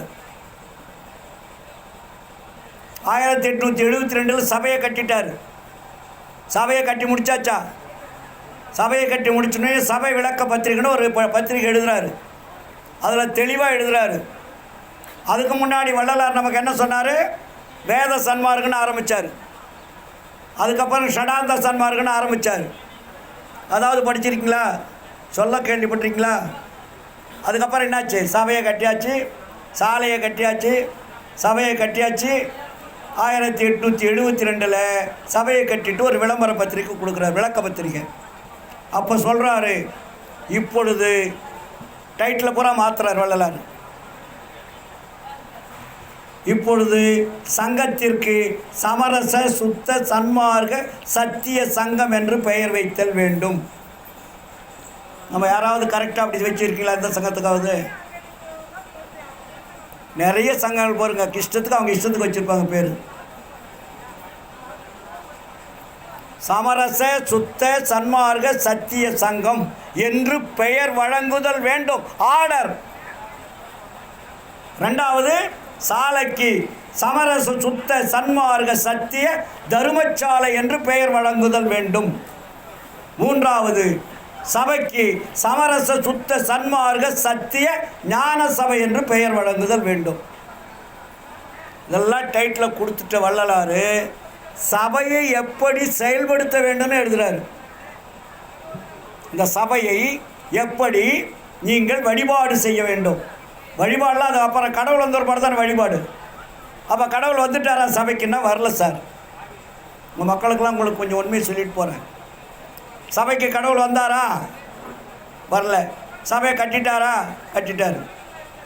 விண்ணப்பத்தை கொடுத்துட்டாரா? கொடுத்துட்டார். இப்படி தான் இருக்குன்னு சொன்னாரா? சொல்லிட்டார். ஆனால் ஆண்டவர் வருவரைக்குன்னு ஒரு வார்த்தை போட்டார். ஆண்டவர் வருவரைக்கும். இதில் சத்தியஞான சபை விளக்க பத்திரிகையில் எழுதுகிறார். ஆண்டவர் வருவரைக்கும் நீங்கள் சபையை எப்படி பராமரிக்க வேண்டும் எழுதுகிறார். அதில் என்ன எழுதுகிறாரு? ஞான சபைக்குள் வாயிற்படை புறத்தில் ஒரு தகர கண்ணாடி வைத்தல் வேண்டும். அற்ப படிச்சிருக்கீங்களா யாராவது? ஞான சபை விளக்க பத்திரிகைன்னு அது பேர் தலைப்பு. ஆண்டவர் வரைக்கும் அப்படின்னா ஆண்டவர் ஒன்றும் வரல, புரிஞ்சுக்கிட்டா? அது வரைக்கும் நீங்கள் என்ன பண்ணோம்? சபையினுடைய வாயிற்படி புறத்தில் போட்டார், அகத்தில் அல்ல, புறத்தில் தகர கண்ணாடி விளக்கு வைத்தது வேண்டும். அப்போ தகர கண்ணாடி விளக்கு வைத்தோன்னா ஏன் அதை தகர கண்ணாடி விளக்கு வைக்க சொல்கிறாரு? அதையாவது இன்னைக்கு யாராவது நினச்சி பார்த்தீங்களா? அது ஒரு காரணம். அடுத்தது, தீபம் அசையாது அலையாது. 4 பக்கம் கண்ணாடி வச்சுட்டு மேலே மட்டும் அந்த அந்த அனல் வெளியே போகிறதுக்கு மேலே மட்டும் கோபுரம் இருக்கு இல்லையா, அதில் போயிட்டால் தீபம் வந்து அசையக்கூடாது, அலையக்கூடாது. உங்கள் வீட்டில் நீங்கள் தீபம் வச்சாலும் கூட உங்கள் வீட்டில் வைக்கிற தீபம் அலைமோதக்கூடாது. அப்படி அலைமோதினால் குடும்பம் அலைமோதும். அதனால தான் தகர கண்ணாடி விளக்கு வச்சு ஒரு அகல் விளக்கு வச்சு சிறு திரை போட்டு வச்சிட்டிங்கன்னா அது அழகாக நின்று எரிஞ்சால் நீங்கள் அருமையான குடும்பம் நடத்துகிறீங்கன்னு அர்த்தம். அது அலமோத விட்டிக்கிட்டிங்கன்னா உங்களுக்கு வராத துன்பங்கள்லாம் வரும்னு அர்த்தம். இது ஒரு முறை நீங்கள் வீட்டுக்கு வைக்கிறதுக்காக சொல்ல. அடுத்தது அங்கே விளக்கு வச்சு சொல்லியாச்சா, அந்த விளக்கை வைக்கின்ற பொழுது அதை ஏற்றும் போது யார் ஏற்றணும்னு சொல்கிறார் தெரியுமா? 12 வயதுக்குட்பட்டவர்களும் 72 வயதுக்கு மேற்பட்டவர்களும் அந்த விளக்கேற்றி வைத்தல் வேண்டும். படிச்சிருக்கீங்களா இல்லையா? ஏன் சார் 12 வயசு 72 வயசு சொன்னார்? வயசு கொடுக்குறாருல. 12 வயதுக்குள்ளவர்களும் 72 வயதுக்கு மேல் உள்ளவர்களும் அந்த விளக்கேற்றி வைக்கணும்னு சொல்கிறாரு சபைக்கு. ஏன் சொன்னார் யாராவது தெரியுமா? அவன் ஒருத்தன் வந்து வச்சுக்கிட்டு இருந்தான், சபாபதி குருக்கள்னு அவன் பேரை. அவர் பேர் என்ன? அந்த ஆளாக்க சாவி பிடிச்சி இழுத்து வெளியே போட்டு ரகலை பண்ணவன் நான் தான். இந்த ஈரோடு கதிர்வேல் தான் சபையில் அந்த ஆள் வந்து சபேசன், அவர் பேர் சபேசன்னா இருக்கிறார். என் வயசு தான் இருக்கும் அவருக்கு. அவர் வந்து நான் சொல்லி பார்த்தேன், ஐயா இப்படி வள்ளலார் இப்படி சொல்லியிருக்காரு, நீ வீட்டில் வந்து இல்லறத்தில் ஈடுபட்டு வந்துட்டுருக்கிற, நீங்கள் ஜோதி பார்த்துட்டு போய் கணவன் மனைவி உல்லாசம் பண்ணுறீங்க, அப்படி இருக்க வந்து இங்கே வந்து விளக்கேற்றக்கூடாதுன்னு வள்ளலார் சொல்கிறாரு. 12 வயதுக்குள்ளே இருக்கிறவன் விளக்கேற்ற சொல்கிறாரு. நீ வந்து சின்ன வயசு பையனாக இருக்க, நீ விளக்கேற்றினா ஆண்டவர் வருவாரா? வரமாட்டார், தயவுசெய்து செய்யாதன்னு நேரடியாக சொன்னால் கேட்கல. அப்புறம் என்ன பண்ண, சாவியை பிடுங்கி அவனுக்கு நமக்கு அந்த வர முன்னாடி ஆள் இருக்குல்ல, அதில் நான் அவள் தான் உருள்றோம். அவன் முடுங்க நான் முடுங்க சாவியை பிடிக்கிட்டு நான் சாலை கொண்டு போயிட்டேன். இப்போ இருக்கிற சாலை அல்ல, அப்போ இருக்கக்கூடிய ஓட்டு சாலை. அது ஓடு போட்டது. அதுக்கப்புறம் அது பெரிய போராட்டமாக இருந்து கட்டுச்சுது. அது அப்புறம் போகலாம். எதுக்கு சொல்கிறேன்னா, இந்த 2 வயசு அப்படின்னா 12 வயதுக்குள்ளவர்களுக்கு காம இச்சை வராது. 72 வயதுக்கு மேற்பட்டவர்களுக்கு காம இச்சை வராது. ஆசைப்பட்டாலும் வேலையாகாது. அப்போ அது தகுதி உடையவர்கள் அங்கே உள்ளே போகணுன்னு சொல்கிறாரு இல்லைங்களா? இதை யாராவது செஞ்சானுங்களா? வள்ளலார் சொன்னதை கேட்டாங்களா? ஒரு பயிலும் கேட்கல. அவர் சரியாக சொல்கிறாரு. அதே மாதிரி உள்ளே போய் தூசு துடைப்பிக்கின்ற பொழுது நடந்து போகக்கூடாதுன்னு எழுதுகிறாரு. முட்டிக்காலிட்டு அந்த முட்டியில் ஒரு துணியை சுற்றி முட்டிக்காலில் போய் வச்சு தான் தூசு துடைக்கணுன்றாரு. ஏன்னா அது ஆண்டவர் இருக்கக்கூடிய இடம். நீங்கள் சொல்கிற முருகனோ பெருமாளோ விநாயகரோ சிவன் வரக்கூடிய இடம் இல்லை. இயற்கை உண்மை கடவுளாகி அருட்பெருஞ்சோதி ஆண்டவர் வர இடம். அந்த இடத்துல இப்படி தான் இருக்குன்னு எழுதுகிறாரு, சொல்கிறாரு. யாருமே கேட்கல. அப்புறம் எப்படி சார் வடலூரில் வந்து ஞானசாமிக்குள்ளே வள்ளலார் போவார்? இந்த பயலை சொன்னால் கேட்க மாட்டாங்க. அதனால் என்ன பண்ணிட்டாரு, சபையை பூட்டி சாவி போட்டுட்டு எடுத்துகிட்டு போயிட்டார். அது தெரியுமா உங்களுக்கு? ஒரு பயிலும் கேட்கல சார். பூட்டு போட்டார் சபையை. சாவி தூக்கிட்டு மேட்டுக்கும் போயிட்டார். மேட்டுக்கும் போனவர் பாடு சபை லாக் ஆகிடுச்சு. ஆனால் நியாயப்பிரகாரம் பேருபதேசத்தில் எழுதுகிறார். பேருபதேசம் படிச்சிருக்கலாமா? கொடியேற்றி பேருபதேசம், பெரிய உபதேசம் அது. அதனால தான் அதுக்கு பேருபதேசம், மகா உபதேசம்னு பேர். மேட்டுக்குப்பம் சித்தி விழாக திருமாளிகையில் கொடியேற்றுறாரு. அங்கே நியாயப்பிரகாரம் எங்கே ஏற்றிருக்கணும்? வடலூரில் ஏற்றிருக்கணும். ஆனால் என்ன போயிட்டாங்க, அவர் அங்கே ஏற்றிட்டார். ஆண்டவர் ஏற்ற சொல்லிட்டார்.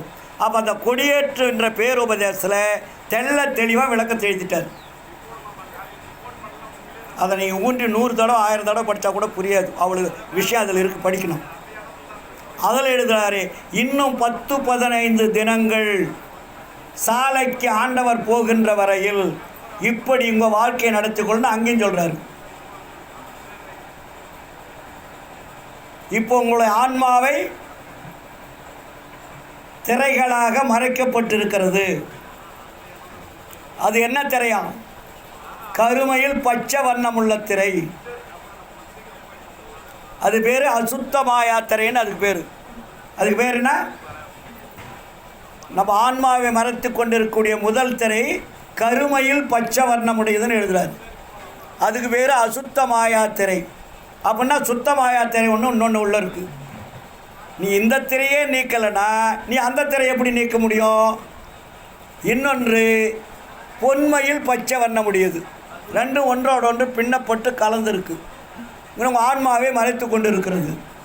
இந்த திரையை நீக்கினால் ஆண்டவர் கொஞ்சம் கருணை உங்களுக்கு காட்டுவார். எந்த திரையிலுமே நீங்கள் நீக்க தவறிட்டீங்கன்னா ஆண்டவர் உங்களுக்கு கூட்டிகிட்டு போகிறதுக்கு வாய்ப்பு இல்லை, அருளை கொடுக்கறதுக்கு வாய்ப்பு இல்லை. பேர் உபதேசம் தெளிவாக எழுதுகிறார். ஆண்டவர் வருவதற்குள் முதல் திரையாகிய பச்சையில் கரும வண்ணமுடைய திரைகளை நீக்கிவிட்டால், பொன்மையில் பச்சை வண்ணமுடைய திரையை நீக்கிவிட்டால் ஆண்டவர் வருகின்ற பொழுது பெற வேண்டியதை பெற்றுக்கொள்ளலாம்னு எழுதுகிறார் சார். அதையாவது யாராவது கேட்டிங்களா? நம்ம இல்லை. அப்போ அவங்க கேட்டாங்களா? கேட்கல.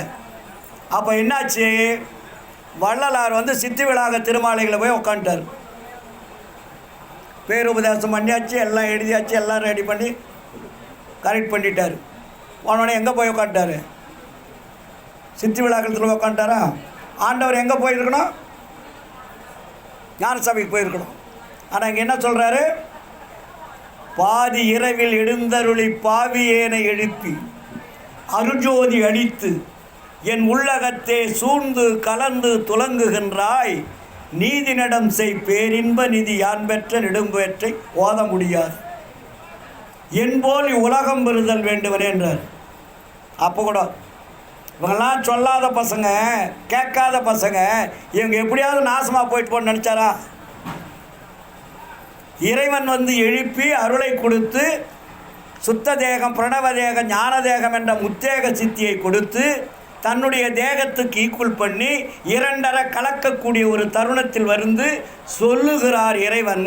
அப்போ கூட வள்ளலார் என்ன சொல்கிறாரு? என்போல் இவ்வுலகம் பெறுதல் வேண்டும். ஏன்னா எல்லாரும் என்னுடைய ஆன்ம நேய ஒருமைப்பாட்டு உரிமையுடைய குழந்தைகள், என்னுடைய சகோதர உரிமையுடையது. நான் வேறு அவர் வேறு அல்ல. ஆதலால் அவர்களுக்கு கொடுத்தாதான் நான் போவான்னு அடம்பிடிக்கிறார் சார். அவர் எப்படி சார் ஆண்டவர் கொடுப்பாரு? நீ ஒழுக்கத்தோடு வாழ்ந்த, உண்மையோடு வாழ்ந்த, உண்மையான கடவுளை கண்டுபிடிச்ச, அருளை பெற்ற, உனக்கு கொடுக்கறது ஒரு நியாயம். உலகத்தில் இருக்கிற முட்டாள்களுக்கு பூரா கொடுன்னு சொல்லி இவர் கேட்டால் இறைவனை எப்படி கொடுப்பார்? அப்போ என்ன பண்ணுறார் ஆண்டவர்? நீ சொல்கிற மாதிரியே நான் கொடுக்கறதுக்கு ஒன்றும் தயக்கம் இல்லை. இப்போ நான் கொடுக்கலன்னா உனக்கு வருத்தமாக இருக்குது இல்லையா? என்போட சகோதரர்கள் எல்லாம் என்னுடைய குழந்தைகள் தான். நீ வேற, அவங்க வேற இல்லை. ஆண்டவருக்கு தெரியாத அவர் அனுப்பின குழந்தைகள் தான். அப்போ அவர் என்ன சொல்கிறாரு?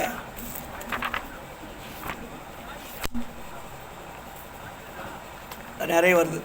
அப்போது ஆண்டவர் கேட்குறாரு, அப்படின்னா உங்கள்கிட்டயே அந்த பொறுப்பை கொடுத்துட்றேன், நீ எல்லா வேலையும் செய்கின்றார். ஆண்டவர் எந்த தகுதியில் கொடுக்குறாரு பாருங்க. ஐந்தொழில் வல்லபத்தை உனக்கு நான் கொடுக்கிறேன், நீ அந்த வேலையை செய்கின்றார். எப்போ? சித்தி விழாக திருமாளிகையில் இறைவனுக்கும் வள்ளலாருக்கும் நடக்கக்கூடிய சம்பாஷணை. அப்போ தான் சொல்கிறாரு, ஆண்டவர் வந்துட்டார், உட்கார போகிறாரு. எங்கே? சபையில் இல்லை, சித்தி விழாக திருமாளிகையில். அப்போ அந்த பாடல் எழுதுகிறார், கடைசி பாடல் 4 எல்லாம் படிச்சிருப்பீங்க. ஐயனருள் வருகின்ற தருணம் இது, ஐயமிலை ஐயமிலை ஐயனடி யானை, மெய்யனனை ஆட்கொண்ட வித்தகன், சிற்சபையில் விளங்குகின்ற சித்தன், எலாம் வல்ல ஒரு விமலன், துய்யன் அருட்பெருஞ்சோதி துரிய நடநாதன், நடநாதன் என்னுடன் அமர்ந்திருக்குன்னு அந்த பாடல் வரும். அடுத்தது சொல்கிறாரு, சத்தியவான் வார்த்தை இது தான் உரைத்தேன் கண்டாய், சந்தையோடம் இதழ் சந்தோடம் உருவாய், இத்தினமே அருஜோதி எய்து கண்ட தினமாம், இனிவரும் தினங்களெல்லாம் இன்பமுறு தினங்கள், சுத்த சிவ சன்மார்க்கம் துலங்கும், எல்லா உலகும் தூய்மையுறும், நீ உரைத்த சொல் அத்தனையும் பலிக்கும், செத்தவர்கள் எழுந்து உலகில் திரிந்து மகிழ்ந்திருப்பார், திருவருட் செங்கோல் எங்கும் செல்லுகின்றதாமே. ஆண்டவர் சொல்கிறார், நீ உரைத்த சொல் அத்தனையும் பலிக்கும், செத்தவர்கள் எழுந்து உலகில் திரிந்து மகிழ்ந்திருப்பார், திருவருட் செங்கோல் எங்கும் செல்லுகின்றதாமே. 5 வழி வல்லபத்தை கொடுத்துட்டாரு. கொடுத்துட்டு பாடு அவர் போகணும் இல்லை, அவருக்கு ஒரு ஆட்சி பீடத்தில் அமர வைக்கணும் இல்லை. சும்மா கொடுத்துட்டு நான் கொடுத்துட்டேன்னு சொன்னால் ஏற்றுக்குவாங்களா? ஏற்றுக்க முடியாது. அதுக்கப்புறம் தான் சொல்கிறாரு, வெயிட்டிங்கில் இருக்கார் சார் ஆண்டவர். வந்து எங்கே உலகத்தில் இந்த அதிசயம் எங்கேயா நடந்திருக்கா? சித்திவிளாக திருமாலில் அருட்பெருஞ்சோதி ஆண்டவர் அவர் தங்கியிருக்கக்கூடிய, நீங்களாம் திறவர தரிசனம் பார்க்க போகிறீங்கல்ல, அந்த இடத்துல ஆண்டவர் வந்து உள்ள உட்காந்துட்ருக்கார். உட்காந்துருக்கிற ஆண்டவரை வெயிட்டிங் இறப்பான்னு சொல்லிட்டு இவர் வெளியே வந்து போதிக்கிறார் மக்களுக்கு. இப்போது ஆண்டவர் வந்து அமர்ந்து விட்டார். நான் உள்ளே போகப் போகிறேன், பார்த்து அவநம்பிக்கை அடையாதீர்கள், வெளியே தாளிட்டு கொள்ளுங்கள். அப்படி மீறி பார்த்து கதவை திறந்தால் ஆண்டவர் என்னை காட்டி கொடுக்க மாட்டார். எழுதுறாரா? அப்படின்னா அர்த்தம், ஆண்டவர் இருக்கார், நானும் இருக்கேன், உங்கள் கண்ணுகளுக்கு தெரியாதுன்னு அர்த்தம். அது ஒளி தேகம், கண்ணுக்கு எப்படி தெரியும்? அருள் தேகம். அப்போ சொல்கிறாரு, இதுவரையில் இருந்தது போல் இனியும் வீண்காலம் கழிக்காதுன்னு எழுதுறாரு. அப்போ நீ என்ன பண்ணணும் அப்படின்றத கடைசியிலையும் சொல்கிறாரு. கேட்குறோமா? ஆண்டவர் தீப முன்னிலில் விளங்குவதாக பாவனை செய்யுங்கள்.